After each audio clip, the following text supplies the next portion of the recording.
There is a lot of talk about decommunization in Ukraine. But decommunization is not just about renaming streets, demolishing Soviet monuments and building new ones.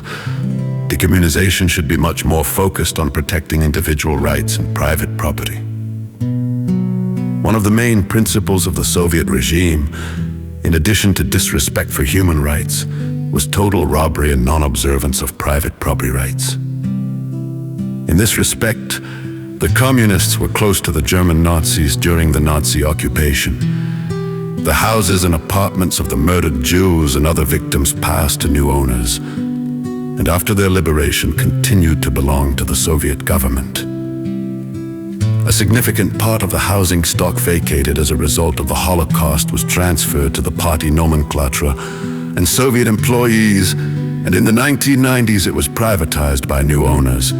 Since gaining independence in 1991, Ukraine has effectively consolidated the results of Nazi and communist looting and has not implemented restitution, the return or financial compensation of lost property to the victims of these regimes and their descendants during the 34 years of Ukrainian independence. Buildings, lands, infrastructure, and works of art taken from their rightful owners by the Soviet regime from 1917 to 1991. And the Nazis in the 1940s have not been returned or at least symbolically compensated.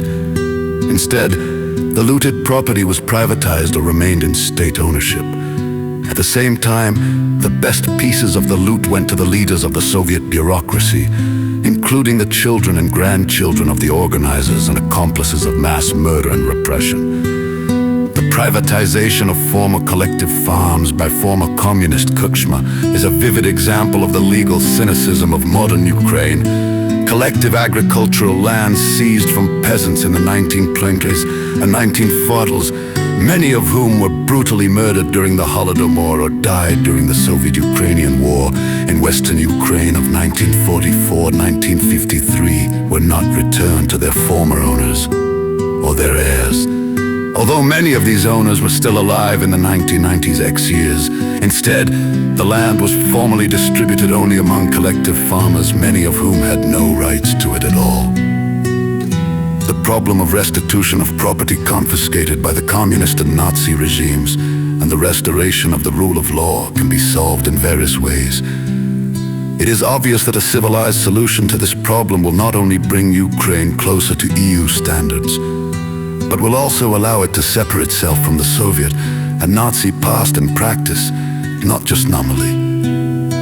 There is also no doubt that restitution could significantly strengthen the institution of private property in Ukraine, which is the foundation of the Ukrainian economy. However, none of the ruling leaders wants to look into this issue and considers it criminal and unacceptable, because they are deeply convinced that the war gives Ukraine the right to join the EU without appropriate reforms, and the disproportionate mobilization of human resources will save them from having to deal with it in the future.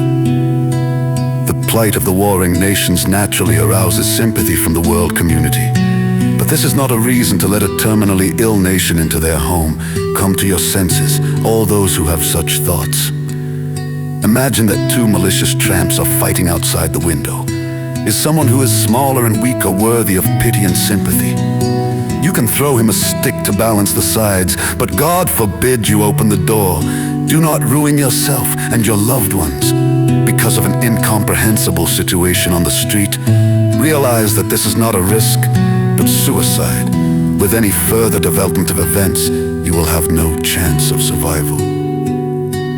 And finally, I want to say to all those who still call themselves Ukrainians, to all those who believed and did not doubt, were proud and did not think, admired the anthem of Ukraine, pinned their hopes on each of the corrupt presidents, did not want to know the history, and did not see the real state of affairs, I say, continue in the spirit. The state needs idiots.